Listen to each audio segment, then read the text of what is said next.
ನನ್ನ ಹೆಸರು ನಿಹಾರಿಕಾ. ನಾನೊಂದು ಕತೆ ಹೇಳ್ತೇನೆ. ಒಂದು ದೊಡ್ಡ ಆಲದ ಮರದ ಬುಡದಲ್ಲಿ ಇರುವೆಗಳು ಗೂಡು ಕಟ್ಟಿದವು.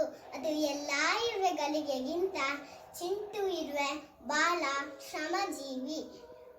ತಾನಾಯ್ತು, ತನ್ನ ಕೆಲಸವಾಯಿತು. ಪ್ರತಿನಿತ್ಯ ಆಹಾರವನ್ನು ಎಕ್ಕಿ ತೆಗೆದು ಮುಂದಿನ ದಿನಕ್ಕೆ ಇಡುತ್ತಿತ್ತು. ಬೇರೆ ಇರುವೆಗಳು ಕಾಲಹರಣ ಮಾಡುತ್ತಿದ್ದವು. ಒಂದು ದಿನ ಬರಗಾಲ ಬಂದಿತ್ತು. ಎಲ್ಲಿಯೂ ಆಹಾರ ಇಲ್ಲದಾಯಿತು. ಚಿಂಟು ಇರುವೆ ನೆಮ್ಮದಿಯಿಂದ ಜೀವಿಸುತ್ತಿತ್ತು.